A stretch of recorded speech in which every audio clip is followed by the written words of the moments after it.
but she's agreed to talk to us tonight, and the topic, I'm told, is going to be the agenda for the new government. That's sort of related to the theme of our conference. Anne, come and tell us what you think the government should do.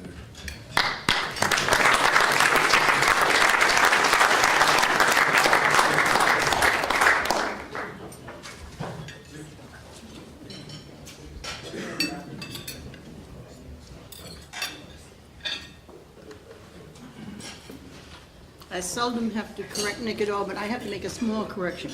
It is not the agenda for the new government. It is an agenda for the new government. The new government is going to do what it wants to do. I got news. I don't think they'll listen. But in any event, there are two reasons why government's founded. One is they try to bite off everything and get nothing done. And the other is because they wait and they think and they debate as to what they should do.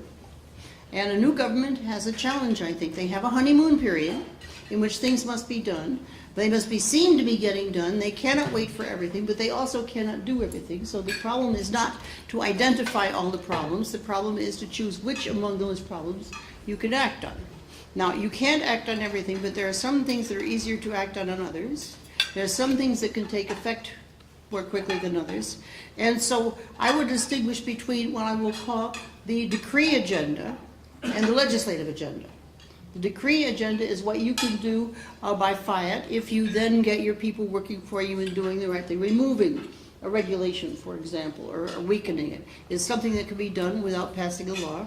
And doing things like that is relatively simple. And an agenda, it seems to me, has to consist of finding several of those things, and several, maybe 10 or whatever, which cut across groups so that a lot of groups benefit.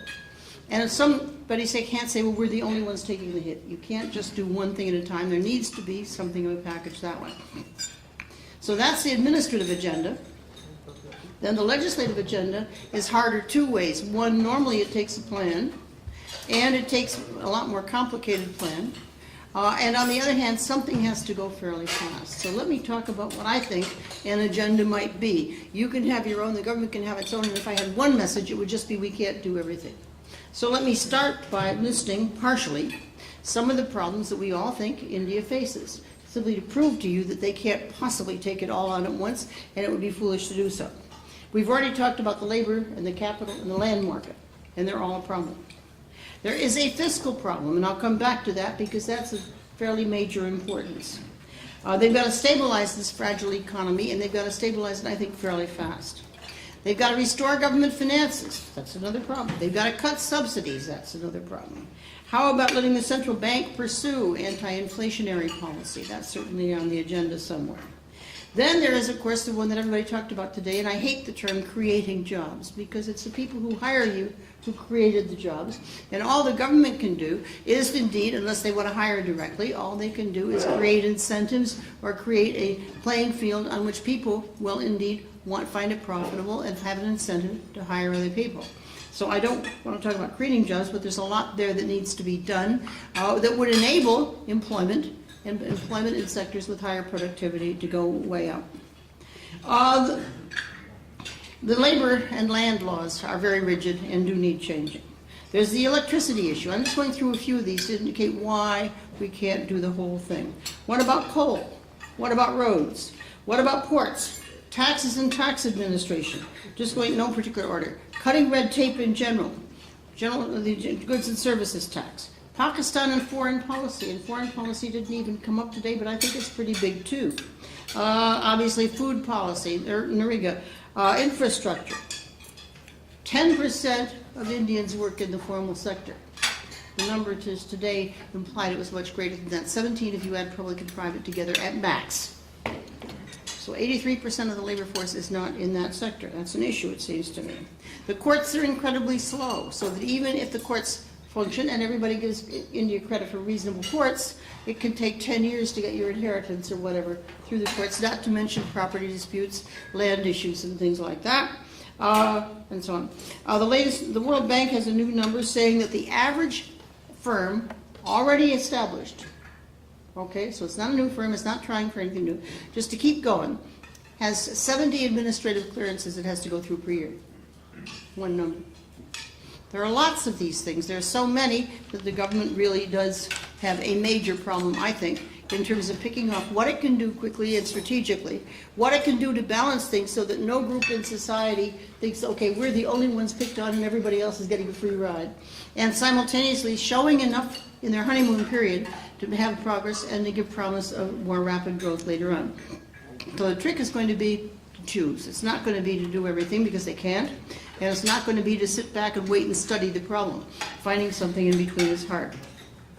So I think they've got to pick things off. And the first thing I would say is right away, I think the fiscal issue has to be addressed. It has to be addressed because it's big. It has to be addressed because it is indeed crowding out private sector activity, keeping that interest rate high, and because it would give a great deal of confidence to many people. But most of all, as of today, India is at some risk. The numbers are already not good. We are, none of us know how to say, okay, you could go on for 15 months but not 16. That isn't in the cards. Too many other things can change. But on the other hand, the black swan risk is there, and it's going to be there until some things are addressed. On the fiscal side, the state and federal deficits are estimated to be somewhere above 8% of GDP. That's a big number.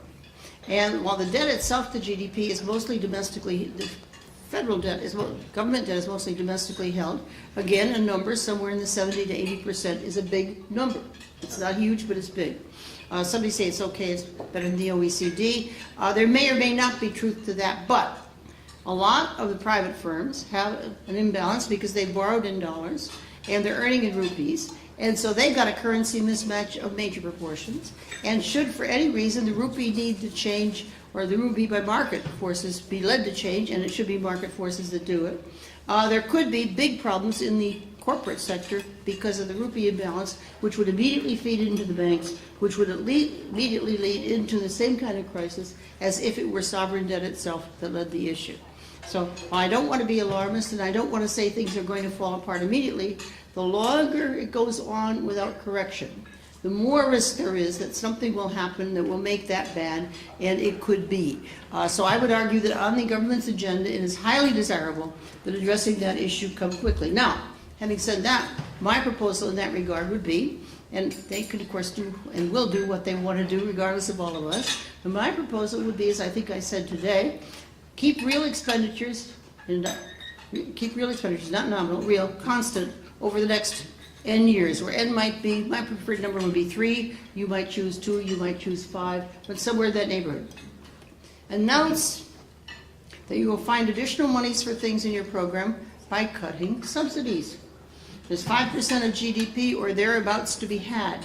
They don't need to have all of it. Raising government expenditures in a year by 1% is already a fairly sizable number. 2% is big. They could easily do that. And if they find the right offsetting programs, and I'll come back to what that might be in a minute, or what part of that might be, you could get a reasonable amount for new programs, while at the same time holding the lid on government expenditures, which would immediately do some things for confidence and cut down the risk of all of that. When I say, okay, they're going to cut subsidies and all that, where is it going to come from? I would propose, and it seems to me you've got far enough along with the National Identity Program, that the obvious place is to at least start cash transfers. Arvind today wanted to do it leaving the others in place. You could do it leaving the others in place, or leaving them 80% in place, or leaving them in place for 6 months and then phasing them out over 2 or 3 years. There are ways you could do that, and that might be political, but surely going to cash transfers, which would take away some of the benefits that are going to those who don't need them, would free up quite a few resources and would be a source of additional funds that the government could do with as it liked without facing that issue. So my first piece on the agenda is the fiscal, and with the fiscal comes, of course, then the government restraint, and with that, where to do it in the short run is subsidies. They may find other places too. There's no harm in that. If they find other places they want to cut, that's great. But certainly doing something fairly sizable so that you could put more money into infrastructure and some of the other things that are needed, I think is fairly important. Having said that, the second thing, as I said, is what you can do by decree. First thing is we just got to get the bleeding stopped, or the risk of bleeding stopped, and that's the fiscal. What can you do by decree? You can do lots of things. And a lot of them do not take government action. And many of them could be productive, many in small ways, but of course, small things, when you do enough of them, can add up to something bigger. There is implementation in some cases that would have to be looked at. Most of you know more about that than I do. But I think of a number of things. Tax collection, maybe even simplifying the tax law. I don't know enough about it, but I've heard about it enough, and I've heard enough complaints to believe there's something there. Might be one place where there could, by administration, be some clarification there. Retroactive changing of the tax law, as happened, is quite clearly something they should do right away, and I think they know that. I think they've already said that they will move on that one, and that's obviously critical. Of the things I do not understand that the last government did, that's at the top of my list. That is really a shocker. But that's only one, again, of many things that could be done. I mentioned today, and somebody else mentioned today, India has retrogressed over the past several years in doing business indicators. Starting a business is much harder in India. What about a one-stop shop where people can get their licenses? Other countries have tried that with great success. You don't go all over the place, you go to one coordinated office. I then found today, just this morning I was reading, and I was reading about South Africa, not anything to do with this. And I'm reading from The Economist of May 31st, okay? They're talking about Jacob Zuma and his new government in South Africa. He announced a cabinet of 36 with 17 deputies. Pundits poured over the minister's strengths and shortcomings, yet it was their number that was the most telling. A slim cabinet might have signaled that getting things done came before keeping colleagues happy. But so bloated an executive suggests that Mr. Zuma's real priority, I don't need to continue, right? Because everybody here knows that the new cabinet was cut way down from what? 79 to 38, I think. 45, worse, yeah, 45, okay. So here we have South Africa in trouble with its cabinet, and ours is bigger. Now that leads to a whole mess of coordination problems. Today there was some discussion of electricity and the coal and the roads and all that. We have 3 ministers who are responsible for various parts of transport. We have the railroads, and civil aviation. How are you possibly going to get the coordination necessary? That needs to be within one ministry. We talked about food subsidies and what to do about it. There are 3 ministries: agriculture, procurement, and distribution. Makes no sense. How are you going to get a government going that way? There are a number of these things that the Prime Minister can basically decide to do and do. And many of those are a matter of today and tomorrow. It doesn't take much time. And signaling on some of those would send, I think, the appropriate signals not only to other members of the cabinet and to bureaucrats in Delhi, but perhaps even out where they need to be understood in terms of procurement offices and things like that. So I would argue there's a huge administrative agenda which could be taken care of, not completely and not perfectly, and perfection in this case would be the enemy of the good, to simplify, to get things more smoothly functioning, to change implementation from something where one ministry goes one way and one the other at the same time, or where food procurement is going to buy more at the same time as the subsidies are going to go one way or the other. These things have to be better coordinated, and I think that does mean fewer ministries. It's one relatively easy, straightforward action in this host of administrative things. Now, you can fill in your preferred, let's get rid of this one or that one or the other one, but I think there needs to be an administrative agenda, and it seems to be that the Prime Minister would be well advised to find 1 or 2 people he could rely on who would come up with a long list of these things, from which then the politicians could say, okay, we'll pick off 15 or 20 or whatever the right number is for now, we'll postpone these others, we'll find balances so that we don't just hurt the farmers, we do this for them at the same time as we're doing the other, and find the politics right. I don't know that part of it. Fiscal order would have to come with that, but of course even consolidating ministries would be fiscally, I think, somewhat money saving, so that's going in my direction in that regard. Okay, cash transfers replacing subsidies, I already mentioned, that's both administrative, but it also may take some legislation, I don't know. Cutting administrative clearances on everything, the 70 routine clearances everybody does every year, not to mention the setting up a new business and all that. Cutting the number of ministries, retroactive taxation, I mentioned all of these before, but they could all come on a list, basically, of what could be done going forward. To that list, which is fairly orthodox and most everybody knows, I would add another one. I might consider adding very speedy commercial courts. outside the regular judicial system, but subject to the same laws and the same processes, where business disputes could be settled quite quickly. The delays in court, India has a good basic legal system in many regards, but it has very slow processes in the courts. Getting a commercial court so commercial disputes could go quickly, it seems to me, might have a big payoff. It could be seen as a temporary measure to clear out the backlog. It could be seen any number of other ways. You might instead want to think of a mediation or arbitration tribunals, I don't know, but something to clear the backlog in the courts, it seems to me, could have a fairly big payoff, and is something that would neither be costly and put burdens on the budget, nor would it take a great deal, I think, of argument in the legislature. So it's something that, as far as I know, would be all that political sensitive. Now, my candidate, as will surprise nobody here, for the longer-term reform that they should focus on fast is, of course, the labor laws. As you know, I think they are terribly damaging. I think that we don't see what isn't there. I think that all the numbers people said, we want more jobs, we want more jobs. And at the same time, you're putting regulations in so that there can't be more jobs. We did have small-scale reservation. It's pretty much gone. There is some residue left from that, but the fact that there are these other things there, I think, is keeping the economy bottled up in that regard. The reason I come for labor laws is not only because I think it's damaging India, but because I think there's a window of opportunity right now. The window of opportunity is, of course, that Chinese wages are rising fast. And Chinese businesses are looking for places to transfer their operations from mainland China to other places. They're looking at Vietnam, they're looking at Bangladesh, they're looking at Pakistan, they're looking at India, they're looking at Indonesia. India, as I am told, is losing out, and it shouldn't. India should be, I would have thought, based on what I know of the country as I would like it to be, the prime attraction. There are lots of reasons why India should be the next destination, and yet if things aren't moved on the labor front pretty quickly, I fear that India might lose out yet again to other countries in the region who are, for whatever reason, more amenable to the unskilled labor-intensive industries we've been talking about that are the missing piece right now, the missing middle in India.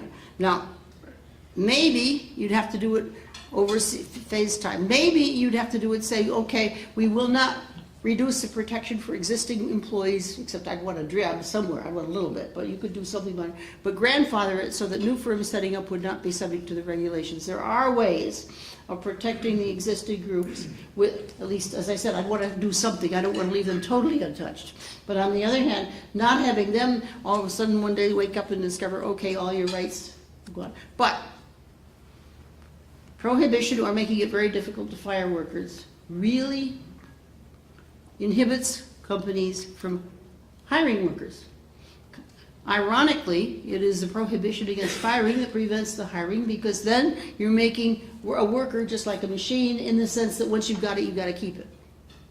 Whereas if you instead have more flexibility in the labor markets, people will hire more willingly because they think if something goes wrong, they can do something.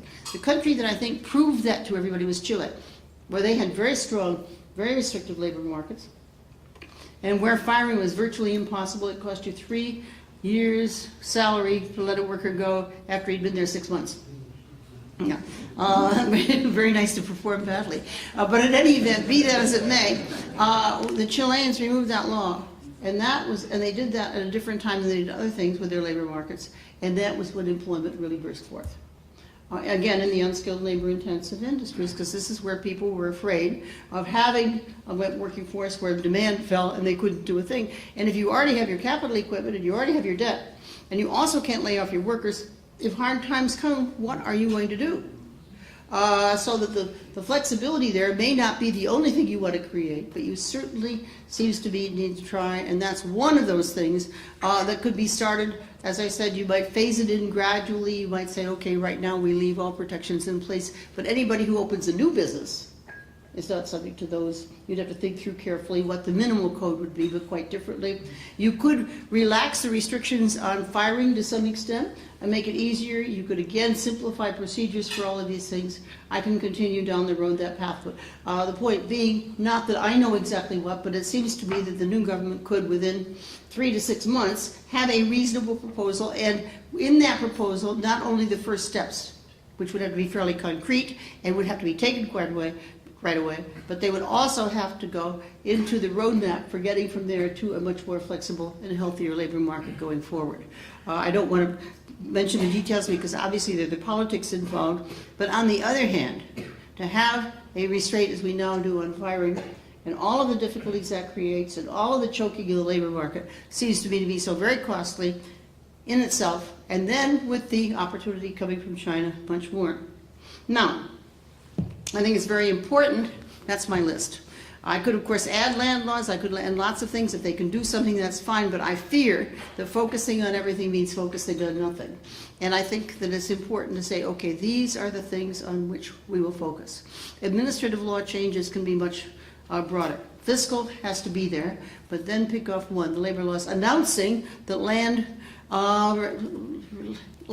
regulations will be restructured, announcing that we'll do these other things later on could also be an announcement, but it need not come right away. What needs to happen is something needs to be done on one of these to be seen to be moving and to actually be moving fairly quickly. It's crucially important, I think, not just to state good intentions. It's very important not to say we will have labor legislation that we'll be ready to bring to the Parliament in 6 months or a year. That doesn't do it. They've got, I think, to go further than that to establish their credibility. They do have a honeymoon, and the honeymoon is, I think, important. It's a period in which you can do things with less than usual political resistance. I didn't say none, I said less. And it's important to use that period. And using that period will mean selection. It does not mean everything. And that's my agenda. Other people could have theirs. The things I would stress is you've got to do some things, fiscal for sure, administrative, show that you mean business, and then pick off one of the big ones and get it going. So thanks a lot.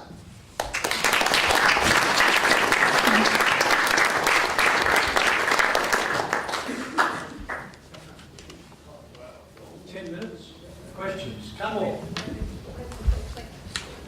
You know, as a mentor to entrepreneurs, I ask them all the time. Could we have the microphone? Start again. Oh, well, we need the mic. I ask the entrepreneur if you are allowed to do one thing and one thing only, and you have enough time to do just one thing, what would that be? You know? Labor laws, well, okay, I've got to do two. I've got to do fiscal and labor. I know. Labor law. Two isn't very many. No, it's good. You just want to prioritize, it's a hard priority, labor laws. Anybody else? We've got the agenda, we're all set. Going Come on, once, guys, come on.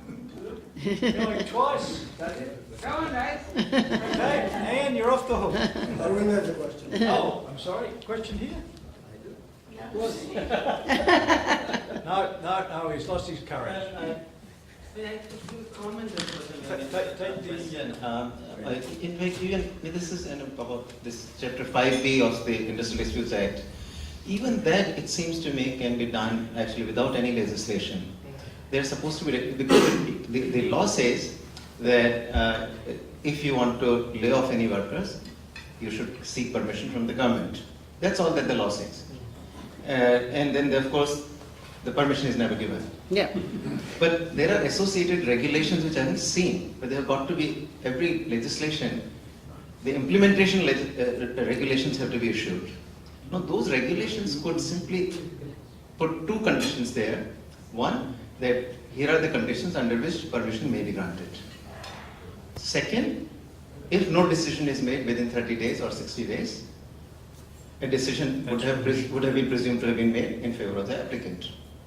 That kills chapter 5B. I agree with that second condition. I worry very much about the first, because you're going right back into the government could decide, and they could once again decide their criteria. The political discussions and the labor kickback on whatever were proposed would be huge, and I don't know why the government has to get in the business. I can imagine doing something like essential industry or something like that, if there is such a thing, but I really would worry about sort of saying, okay, they've got 30 days to decide whether it can be, because if you then give the conditions under your Section 5, Part 1, what's going to happen is that those conditions will be a political football, and it will never happen. That would be my judgment now. You know the political situation. No, the question, my counter question to you would be then, would it not then lead to every permission being denied within 30 days?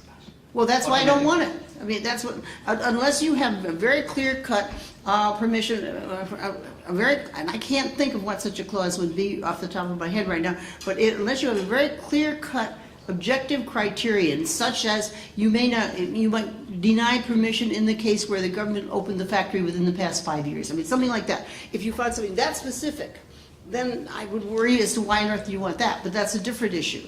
But I really, the other thing though that you bring to mind is of course that there are probably ancillary regulations in the states and so on stemming from this that would also have to be wiped out in order to make the thing effective. That would be the harder part.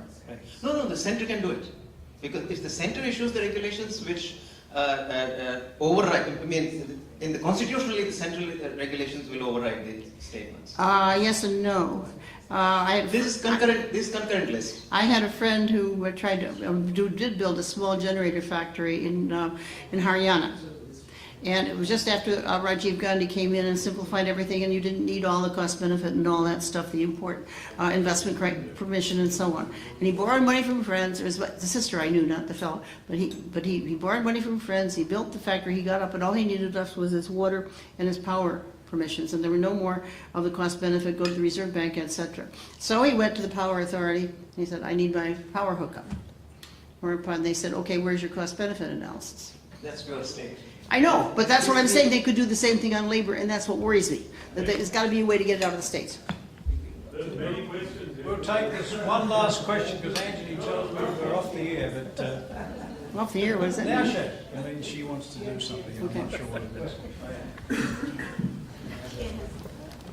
I think Arvind is minimizing some of the legal issues relating to change of the labor laws. For example, the waiving of the provision for permission. If you do it for labor laws, you will have to do it for several other things of a similar nature. You can't do this patchwork kind of a legal reform about labor laws. I disagree with this whole notion that just we were waving a magic wand, we are going to change the legal setup that easily in the Indian context. I agree with you. You can't change it at once, but you can make changes that would make it better at once. Naushad. Can I add a comment actually, which was I was just mentioning that last year the Larsen & Toubro unit in Hazira went on strike. And I'm sorry, I can't hear what's going on. Right. Say again. The Larsen & Toubro unit in Hazira in the state of Gujarat went on strike.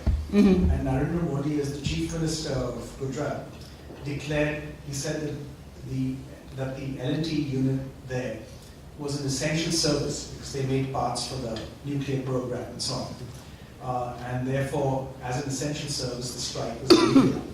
The union went to the Supreme Court, and the Supreme Court ruled that it wasn't an essential service. I think correctly, by the way. And therefore, the strike was indeed okay.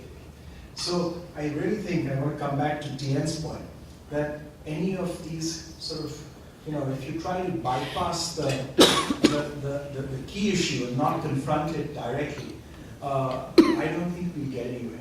I think it has to be confronted directly, and we have to actually confront and address the labor laws. It might need constitutional. I think I agree with you, Darshad, up to a point, but I would argue that you don't have to change everything in the labor laws all at once. The point being that something like this, okay, get rid of the provisions that prevent it from closing. Now, next year do something else. I mean, you don't have to do it all at once, even though I agree that you can't partially allow Arvind do the partial labor laws. Excuse me. I'm okay. We're finished. Good. Thank you, Steve. You got my water. Thanks. Thank you.